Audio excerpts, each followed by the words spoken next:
Et je voulais lire avec vous un texte. Matthieu 1, versets 18 à 21. Voici de quelle manière arriva la naissance de Jésus-Christ. Marie, sa mère, ayant été fiancée à Joseph, se trouva enceinte par la vertu du Saint-Esprit avant qu'ils eussent habité ensemble. Joseph, son époux, qui était un homme de bien et qui ne voulait pas la diffamer, se proposa de rompre secrètement avec elle. Comme il y pensait, voici un ange du Seigneur lui apparut en songe et dit : « Joseph, ne crains pas de prendre avec toi Marie ta femme, car l'enfant qu'elle a conçu vient du Saint-Esprit. Elle enfantera un fils et tu lui donneras le nom de Jésus. C'est lui qui sauvera son peuple de ses péchés. » Dans Luc 5, nous lisons un passage où l'apôtre Pierre va la première fois rencontrer Jésus. Jésus lui demande sa barque pour qu'il puisse prêcher, et après ça, il voit le pas brave Pierre, artisan pêcheur, qui n'avait rien pris, et il l'emmène un peu plus loin au large. Ils font une pêche miraculeuse, et à ce moment-là, l'apôtre Pierre dit au verset 8, « Quand il vit cela, Simon-Pierre tomba aux genoux de Jésus et dit, « Seigneur, retire-toi de moi, parce que je suis un homme pécheur. » Car l'épouvante l'avait saisi, lui et tous ceux qui étaient avec lui à cause de la pêche qu'ils avaient faite. Verset 10, deuxième partie du verset. Alors, Jésus dit à Pierre, ou à Simon, « Ne crains pas, désormais tu seras pêcheur d'hommes. » Enfin, j'ai dans le cœur un verset du Proverbe où il est dit, Proverbe 16, verset 4, « Le Seigneur a tout fait dans une intention précise, même les méchants pour le jour du malheur. » Mon thème ce matin sera « Vivre, pourquoi ?» Pour l'interrogation. Non pas pourquoi vivre, mais vivre pour quel but? Vivre pourquoi? Albert Einstein disait « Dieu ne joue pas au dé ». Autrement dit, Dieu n'est pas le Dieu du hasard, Dieu fait tout dans une intention précise. Même a-t-il créé le méchant pour le jour du malheur. Nous venons de lire que Jésus est venu dans une intention précise. Il l'avait envoyé afin qu'il sauve son peuple de ses péchés. La vie du Christ avait un sens, un but qui pilotait ses décisions. À 12 ans déjà, il avait mis l'accent sur les affaires de son père plutôt que d'être accroché à la jupe de sa mère. À 30 ans, il va arrêter un commerce florissant. Il était quand même connu comme étant le charpentier de Nazareth. Et apparemment, ce n'était pas le seul charpentier, il était le charpentier. Le boulot qu'il faisait était bien fait, le prix était correct et les délais étaient respectés. Apparemment, il faisait de l'argent. Et pourtant, Jésus va se retenir et dire non, c'est pas la raison pour laquelle je suis venu. Mon but est très différent. Et puis, vous le savez, à bien des reprises, Jésus va refuser de se laisser dévier de sa course, même de celle de mourir sur la croix. Il va accepter, au prix d'une nuit de prière, il a accepté de prendre la croix pour toi et pour moi, parce qu'il avait en but le salut de l'humanité. C'était son but. Ce but pilotait sa vie quotidienne. Pendant des années, l'apôtre Pierre, lui, était artisan pêcheur. Il gagnait sa croûte. Mais voilà qu'à un moment donné, en rencontrant le Christ, tout va changer. Si jusque-là, il avait des questions sans réponse comme « Pourquoi je suis sur terre? Qu'est-ce que je fiche ici-bas? À quoi bon vivre? Quelle est la raison de mon existence? D'où je viens et où je vais ?» À un moment donné, lorsqu'il va rencontrer la puissance de Dieu, il va se repentir. Il se trouve pécheur. Et à ce moment-là, Jésus dira une phrase extraordinaire à Pierre qui va piloter le reste de sa vie. Il va lui dire « Je ferai de toi un pêcheur d'hommes. » Saviez-vous que Dieu a aussi un plan pour votre vie, qui que vous soyez, que vous le connaissiez, que vous ne le connaissiez pas? Saviez-vous que Dieu a fait exprès de vous faire comme vous êtes? Saviez-vous que Dieu n'a pas d'enfant illégitime? Peut-être est-il des parents illégitimes, mais vous n'êtes pas un enfant illégitime. Saviez-vous que Dieu vous a fait naître au moment où il vous a fait naître pour une raison précise? Il vous a donné des talents, de l'intelligence, ou au moins pour une raison précise, parce qu'il a un but précis avec votre vie. Et bien aimés, j'aimerais vous dire ce matin que consciemment ou inconsciemment, il y a des hommes et des femmes qui cherchent constamment d'où je viens et où je vais. Et ça fait le fond de caisse de toutes les voyantes et cartomanciennes de France et de Navarre. Ces questions, mais de quoi sera fait mon avenir? Qu'est-ce que je dois décider? J'aimerais vous dire, nous avons besoin de réponses et l'Évangile apporte des réponses à ces questions fondamentales-là. Amen. Et voyez-vous, cette même question, quel est le sens ou le but de mon existence, comporte une autre question implicite, celle de « c'est quoi réussir sa vie ?» Certains buts peuvent avoir des aspects éblouissants, étourdissants, et pourtant, à l'issue de l'existence, on a le sentiment d'avoir raté sa vie malgré toutes ses réussites sociales. Je vais faire 3 points avec vous. Le premier point à voir avec vous, vous savez, il y a comme ça dans les avions ce qu'on appelle des pilotes automatiques. On enclenche un bouton et l'avion on fixe un cap et il fonce tout seul vers le but. Et même si le pilote venait toucher, etc., pour faire dévier la course, l'avion, ce serait impossible. Il faut d'abord qu'il arrête le pilote automatique. Saviez-vous, qu'il y a des pilotes automatiques de nos vies qui sont destructeurs? Deuxièmement, je vais voir avec vous quels sont les bienfaits de connaître sa destinée. Troisièmement, j'aimerais vous montrer, à l'aide de quelques versets, comment découvrir quel est le destin que Dieu a forgé pour ma vie. Nous sommes chacun pour nous une pièce originale d'un puzzle bien large. Et nous avons tous besoin de trouver quelle est ma place dans le puzzle et puis de remplir sa place. Les membres et le corps sont une image de l'Église. Chaque membre a une fonction précise. Heureusement que Dieu ne m'a pas installé mon pouce à la place de l'oreille, n'est-ce pas? Eh bien, vous aussi, vous avez une place dans le corps de Christ et il est bon de le trouver. Alors, rapidement, quelques pilotes automatiques destructeurs. Le premier, je dirais, c'est le matérialisme. Nos pays occidentaux sont un incroyable nombre de gens qui sont pilotés par le matérialisme. Ils pensent que plus on possède, plus on est heureux. Alors évidemment, si vous n'avez rien du tout, c'est pas une vertu non plus. Mais le fait d'accumuler et de posséder toujours plus ne remplit pas le cœur de l'être humain. Et on a déjà dit et répété, l'argent peut vous procurer un médicament, mais pas la santé. L'argent peut vous procurer un bon matelas, mais pas le sommeil. Il peut vous procurer de plaisir, mais pas le cœur d'une femme. Il peut vous donner une belle pierre tombale, un beau mémorial, mais pas la vie éternelle auprès de Dieu. Deuxièmement, l'argent, le matérialisme, on pense que plus on possède, plus on a de l'importance, plus on a de la valeur. J'aimerais vous dire que votre vraie valeur ne dépend pas de ce que vous possédez, mais dépend de ce que Dieu pense de vous. Un jour, devant le trône de Dieu, il y aura des gens extrêmement riches, à qui Dieu va dire « Je ne te connais pas. Et pourtant, mon fils avait donné sa vie pour toi, afin que toi aussi tu rentres dans le royaume de Dieu. Mais je ne te connais pas. Retire-toi de moi. » Enfin, troisièmement, dans le mythe du matérialisme, il y a cette idée que plus je possède, plus je serai en sécurité. Alors, il est vrai que l'argent assure une certaine protection, mais pas la sécurité absolue. Vous savez, on peut tout perdre en quelques instants. Et tous ceux qui avaient investi en bourse ces derniers temps l'ont remarqué de très près, n'est-ce pas? Et ce sont des facteurs que personne ne maîtrise, ni vous ni moi. Et tout à coup, tout est perdu d'un instant à l'autre. Voilà que des usines florissantes ferment 3000, 4000 postes. Vous n'aviez pas deviné non plus. Et on se retrouve sur la paille. La véritable sécurité se trouve en Dieu lui-même. Le fait de savoir que j'appartiens à Dieu et que ma vie lui appartient et que c'est lui qui dirige mon quotidien me donne cette sécurité intérieure. Je sais qui je suis, je sais d'où je viens, je sais vers où je vais et je sais quel est le but que j'ai à accomplir dans ma vie. Amen. Deuxième point, un deuxième pilote automatique destructeur, le besoin d'approbation.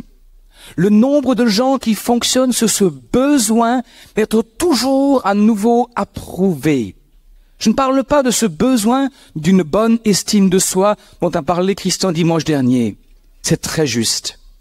Mais il y a des gens qui fonctionnent que à la louange des autres. Et toute leur vie va tourner autour du fait que il faut que les autres m'approuvent, m'applaudissent, m'élèvent, me louent à la limite. Et on devient esclave des parents qui ont des exigences des fois excessives, esclave des profs, esclave de l'opinion publique, esclave des copains et des copines.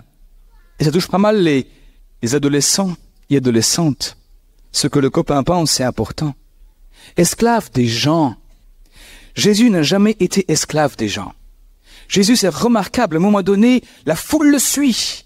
Ils ont vu les miracles qu'il a fait. La foule le suit. Elle l'élève presque. Et à un moment donné, Jésus va dire une phrase que tout politicien ne dirait jamais. Il a commis un suicide politique. Il a dit que tous ceux qui veulent me suivre se chargent de leur croix tous les jours et qui me suivent. Et du coup, il y avait beaucoup moins de gens. Jésus ne s'est jamais laissé flatter par la foule. Jésus savait qu'il avait l'approbation d'en haut. Et c'est ce qui lui suffisait, c'est ce qui lui était suffisant et nécessaire pour avancer. Parce que voyez-vous, une fois que vous avez goûté à cette drogue de l'approbation de la foule ou des autres, ou des gens, ou des copains, ou des copines, vous aurez toujours besoin de renouveler à nouveau ce sentiment de bien-être. Et au fur et à mesure que vous avancez, le sacrifice sera de plus en plus grand. Jésus savait qui il était. Il savait d'où il venait, et il savait dans quel but il était là, ici-bas sur terre. À moult reprises, il va dire, « Je suis venu afin de sauver ce qui était perdu. » À la foule qui va s'étonner que Jésus ait mangé avec Zachée, il va dire, « Mais je suis venu afin de chercher et de sauver ce qui était perdu. » C'est là mon rôle essentiel. Troisième pilote automatique destructeur, la peur. Le nombre de gens qui fonctionnent sur le mode de la peur. Certains ont vécu des traumatismes terribles, des divorces terribles, des enfances terribles. Ils ont vécu des trahisons terribles. Et la peur est là. La peur que ça se reproduise. La peur que ça revienne. Et bien aimé, cette peur-là, elle existe. Certains ont grandi dans des maisons à contrôle strict. Tout était toujours surveillé. La peur des parents, la peur de mal faire, la peur des profs. Certains même ont eu des prédispositions génétiques, c'est autre chose. Mais voyez-vous, quelle que soit la cause, les gens dirigés par la peur tentent de vivre des vies tranquilles, évitent de prendre des risques et limitent leur potentiel. Ils ont peur de l'avenir, peur de mal faire, peur de devenir comme, peur d'échouer, peur de ne pas y arriver, peur de manquer. Bien-aimé, j'aimerais te dire ce matin, retrouve ta liberté en exerçant ta foi et en aimant autour de toi. Rappelle-toi, le jour où tu as donné ta vie à Jésus, ce même Jésus a pris en charge ta vie. Et tu peux déclarer, face à ce qui t'arrive, « L'Éternel est mon berger, je ne manquerai de rien. C'est lui qui me dirige près des eaux paisibles et près de verts pâturages. Il restaure mon âme. Et même si je traverse la vallée de l'ombre de la mort, je ne crains aucun mal, car tu es avec moi. » Amen. Ça exclut la peur. Et des fois, je me redis ce psaume et je le relis et je lui dis, Seigneur, mais c'est vrai, c'est toi qui es en charge de ma vie. Je te l'ai donnée et je te la redonne chaque matin. Conduis maintenant les choses. Amen. Quatrième pilote automatique. La culpabilité, la colère ou la rancune. Vous vous souvenez de Caïn qui avait tué Abel? Cet homme va fuir dans le pays et il va constamment être poursuivi par la culpabilité. Des choses qu'il avait faites dans le passé le poursuivaient. Et combien d'hommes et de femmes sont prisonniers d'événements du passé? Ils courent sans trouver du repos. Ils cherchent constamment à se racheter leur culpabilité. Je parle peut-être des femmes qui ont avorté. Dans le silence, personne ne le sait, mais leur conscience le leur dit toutes les nuits. Et tous les matins au réveil, des hommes et des femmes qui ont tué pendant la guerre même. Les cauchemars qui reviennent. Ou des parents qui ont raté l'éducation de leurs enfants parce que, à l'époque, il fallait faire carrière. Et puis l'enfant tourne au vinaigre. Et maintenant, voilà qu'on le regrette. On regrette ces années où on n'était pas là. On se sent coupable d'avoir été absent. Mais c'est de se racheter. Mon frère, ma sœur, j'aimerais te dire, arrête de courir, arrête d'essayer de payer.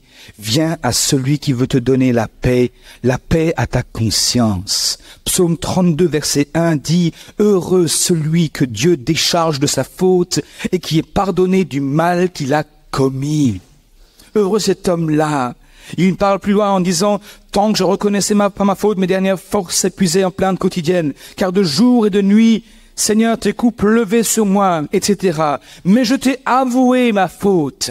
Je ne t'ai pas caché mes torts et je me suis dit, je suis rebelle au Seigneur, je dois le reconnaître devant lui. Et toi, tu m'as déchargé de ma faute. Mon frère, ma sœur, il y a un Dieu dont Ésaïe dit. Ésaïe parle de Dieu en ces termes, en disant, tu es celui qui ne se lasse pas de pardonner. Il se peut que tu aies fait des choses dans le secret de ta vie, que tu les pratiques et que tu les recommences malgré tes luttes et tes combats. J'aimerais te dire, reviens encore à Dieu et laisse-toi pardonner. Ne cours pas sous le poids de la culpabilité. On commence sur de la colère et de la rancune. Il y a un Dieu qui veut t'aider à pardonner. Des fois nous chantons, pardonne-nous nos offenses, comme nous pardonnons aussi. J'aimerais te dire, le premier qui se fait mal dans une histoire de querelle entre frères ou entre mari et femme, c'est celui qui ne pardonne pas. Tu t'attaches à celui qui t'a fait du mal. Tu te lies et ça continue à te faire mal parce que ça rumine et ça ressasse. Je t'invite à oser demander au Saint-Esprit la force de pardonner, de donner par-delà ce que l'autre ne mérite pas. Voilà les pilotes destructeurs. Caïn a été détruit. Judas, un homme de Dieu remarquable. Il a prêché avec les autres. Il a évangélisé avec les autres. Il a imposé les mains aux malades, ils étaient guéris. Mais Judas avait au fond de lui un pilote automatique destructeur. L'amour de l'argent. Et à un moment donné, ça a pris le dessus et c'est revenu. Et finalement, ça l'a perdu. Il s'est rendu compte, il a ouvert les yeux. Il a voulu se racheter en ramenant l'argent au temple. Et finalement, il s'est fait justice lui-même. Frères, sœurs, Dieu a une vie meilleure pour toi. Dieu a forgé pour toi une destinée, un destin. À Pierre, il dira, je ferai de toi un pêcheur d'hommes. Lui qui était un simple pêcheur, tout à coup, il prend de l'ascendant. Il devient un pêcheur d'hommes. Pour Jésus, c'était clair, il viendra afin de sauver son peuple de ses péchés. C'était son but. Écoute-moi rapidement les bienfaits de connaître le but de sa vie. Tout d'abord, connaître le but de sa vie donne du sens à l'existence. Sans Dieu, la vie n'a pas de but, et sans but, pas de sens. Et sans sens, la vie n'a ni signification, ni espérance. Si vivre n'est pas plus que manger, boire, dormir, respirer, travailler, construire, se reproduire, et finalement mourir, excusez-moi, mais la vie est d'une stupidité incroyable. À quoi bon vivre? Franchement, me faire tellement de peine pour finir entre quatre planches dans un trou, mais c'est stupide. Mais la vie avec Dieu a du sens et donne du sens. Dieu avait un plan avec Christ et il a aussi un plan avec toi. Allô, vous êtes là? Il a un plan avec toi. Quoi que tu vives actuellement, que tu sois beau ou pas beau, en bonne santé ou pas en bonne santé, Dieu a un plan avec toi. Dieu a une destinée avec toi. Jérémie 29, verset 11 dit, « Car moi, le Seigneur, je sais bien quel projet je forme pour vous et je vous l'affirme. Ce ne sont pas des projets de malheur, mais des projets de bonheur. Je vais vous donner un avenir à espérer. La vie avec Dieu, c'est vivre. » Tolstoï disait, « Connaître Dieu, c'est vivre. » Deuxième bienfait, connaître sa destinée, connaître le but que Dieu a assigné à nos vies, simplifie notre vie dans la convergence de nos décisions. Je m'explique. Jésus savait qui il était. Jésus savait pourquoi il était venu, et maintenant tout allait converger vers ce but. À 30 ans, il n'a pas eu de mal à dire, je rends le tablier de charpentier, parce que mon but, c'est ça. Il a marché. Lorsqu'à un moment donné, même l'apôtre Pierre viendra, lorsque Jésus dira, mais dans quelque temps, les gens me prendront et ils me crucifieront. Mais 3 jours plus tard, je ressusciterai. Et Pierre dira, mais non, Seigneur, ça ne t'arrivera pas à toi. C'est pas possible. T'as pas vu la foule qui nous suit? T'as pas vu maintenant on commence à avoir de la renommée, de la réputation? Ah, arrête ton discours. Et Jésus va se retourner et lui dire sans l'ombre d'un doute, arrière de moi, Satan, car tes pensées ne sont pas celles de Dieu, mais celles du diable. Et il avait une convergence dans ses décisions vers un même but. Et ça simplifie la vie. On n'est pas toujours en train de se demander, est-ce que je dois aller par ci, est-ce que je dois aller par là? L'apôtre Paul dira, Philippiens 3,15, « Ainsi, je cours vers le but afin de gagner le prix que Dieu, par Jésus-Christ, nous appelle à recevoir là-haut. » Nous tous qui sommes spirituellement adultes, ayons cette même pensée.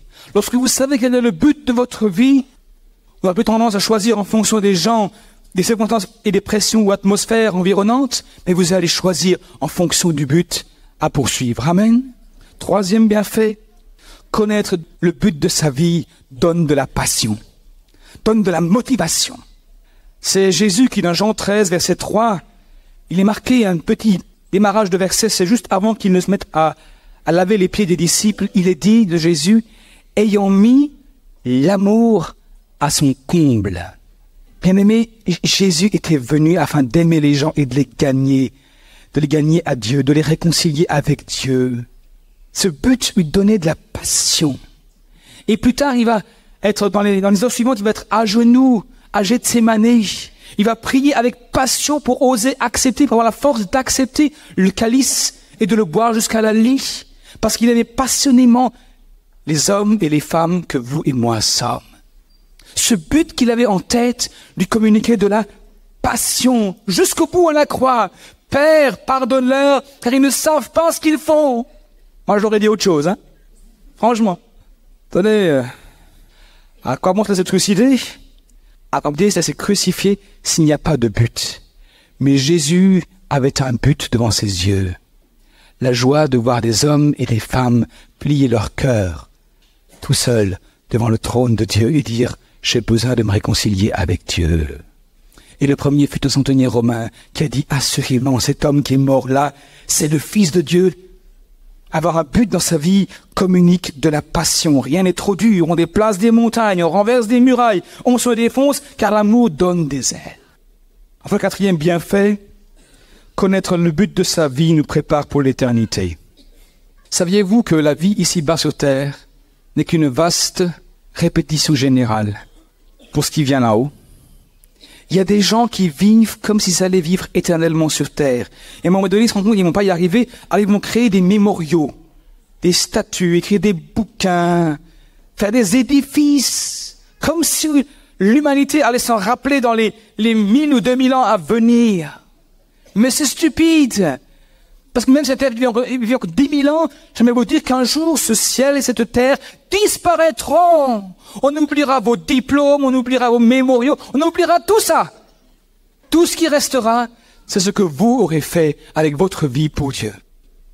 Connaître le but de sa vie, mais pas pour l'éternité. Jésus aurait pu devenir un politicien, un orateur doué. La foule le suivait. Bien-aimé, l'apôtre Paul aurait pu devenir un religieux de son époque, rédiger des grands livres de théologie.